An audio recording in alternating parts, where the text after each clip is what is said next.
बिस्मिल्लाहिर्रहमानिर्रहीम। अस्सलाम वालेकुम। बहुत ही बड़ी ख़बर है, आपको बताते हैं टूरिस्ट वीज़े के बारे में, और बहुत से लोग परेशान हैं। और उसके अलावा 3 बड़ी ख़बरें और भी हैं, वो भी आपने देखनी है।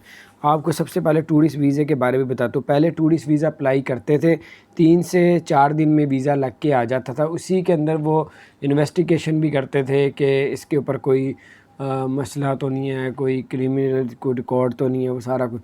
अब जो है 10 से 15 दिन लग रहे हैं, और सिक्योरिटी की बिना पे वो रिजेक्ट भी कर देते हैं। इसी तरह के अब डे जो है अभी सूरत हाल सामने आ रही है।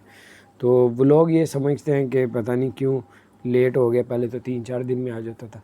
अभी एम्बेसी की तरफ से ही सुनने में आ रहा है सारा कि लोग बता रहे हैं कि 10 से 15 दिन, 2 हफ़्ते लगते हैं। हम वीज़ा अप्लाई करते हैं तो 2 हफ़्ते बाद लग के आता है तकरीबन, और रिजेक्ट भी हो रहे हैं। ठीक है, अब यानी कि अब चांस है, 60% चांस है लगने का, 40% चांस आपके रिजेक्ट होने का भी है।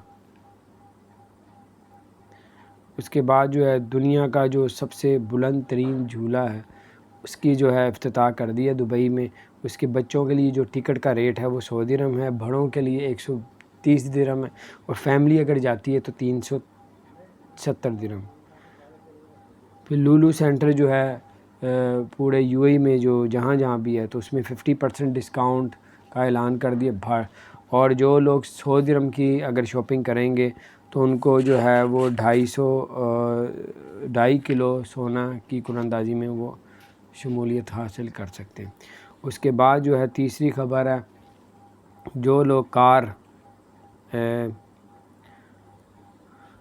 चलाते हैं और जहाँ ज़ेब्रा क्रॉस आ जाता है, लोगों को गुज़रने देते हैं आप लोग, अगर गुज़रने नहीं देंगे तो आज जो है नए जो है वो सिस्टम उन्होंने लगा दिया है, जिससे आपको फ़ौरी तौर पे भारी जुर्माना किया जाएगा 400 दिरहम से ऊपर। पहले वाला सिस्टम नहीं, आज नया लगाया, तो इसलिए लोगों को गुज़रने दिया करें ताकि आप जुर्माने से बच सकें। अपना ख्याल रखें, चैनल को सब्सक्राइब